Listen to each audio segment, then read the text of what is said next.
ഭരണഘടനാ നിർമ്മാണ സഭയെ ഹിന്ദുക്കളുടെ കൂട്ടായ്മ എന്ന് വിശേഷിപ്പിച്ചതാര്? Lord viscount. പൗരത്വ ഭേദഗതി ബിൽ നിലവിൽ വന്നതെന്നാണ്?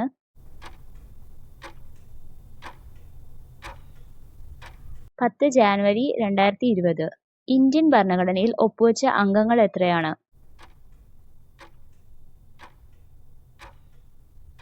284. ഇന്ത്യൻ ഭരണഘടനയെ കോപ്പറേറ്റീവ് ഫെഡറലിസം എന്ന് വിശേഷിപ്പിച്ചതാര്?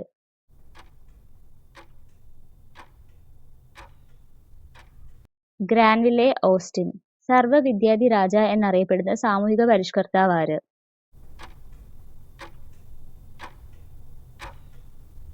ചട്ടമ്പി സ്വാമികൾ. പണ്ഡിറ്റ് കർപ്പന്റെ ജന്മസ്ഥലം എവിടെയാണ്?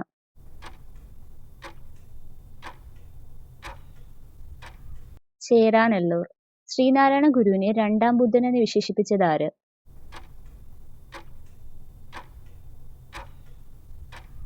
G Sankara Kurup.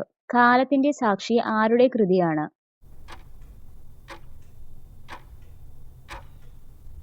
V T Bhattathiripad.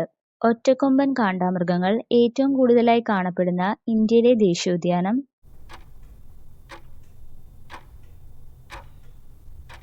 Kaziranga national park. UN രക്ഷാസമിതിയിൽ ആകെ അംഗങ്ങൾ എത്ര?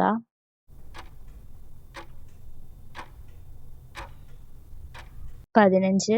ലോക പാർലമെന്റ് എന്നറിയപ്പെടുന്ന UN-ന്റെ ഘടകം ഏത്?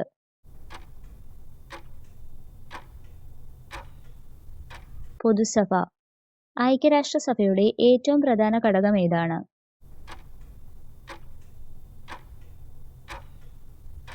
രക്ഷാസമിതി. പൈങ്കുനി ഉത്സവം, അൽപ്പശി ഉത്സവം എന്നിവ ഏത് ക്ഷേത്രത്തിലെ പ്രധാന ഉത്സവങ്ങളാണ്? ശ്രീ പത്മനാഭസ്വാമി ക്ഷേത്രം. കേരളത്തിലെ ആദ്യത്തെ ജൈവ ഗ്രാമം?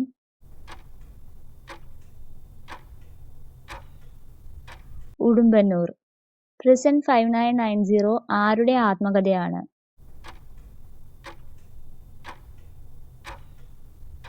ആർ ബാലകൃഷ്ണപിള്ള. ഒന്നാം കേരള നിയമസഭയിലേക്കുള്ള തിരഞ്ഞെടുപ്പ് നടന്ന സീറ്റുകളുടെ എണ്ണം?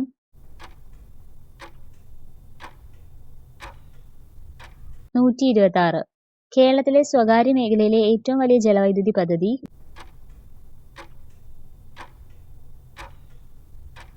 കുത്തുങ്കൽ. വലിപ്പത്തിൽ രണ്ടാം സ്ഥാനത്തുള്ള ഗ്രഹം ഏത്?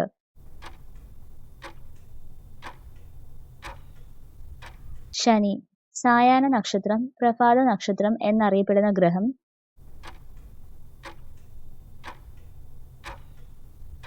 ശുക്രൻ. സൂര്യനിൽ നിന്ന് പ്രകാശം ഭൂമിയിലെത്താൻ എടുക്കുന്ന സമയം?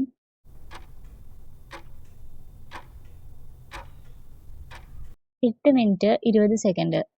കർഷകരുടെ രോഗം എന്നറിയപ്പെടുന്നത് ഏത്?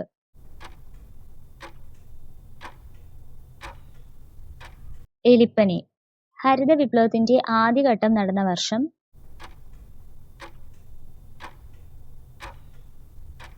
1965 മുതൽ 1975 വരെ.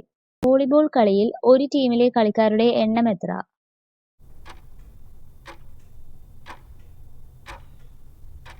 6. കേരള ഗ്രന്ഥശാല സംഘത്തിന്റെ സ്ഥാപകനാര്?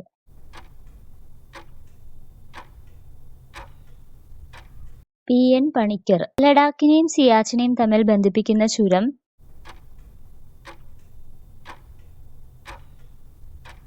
ഖാർദുങ്ല ചുരം.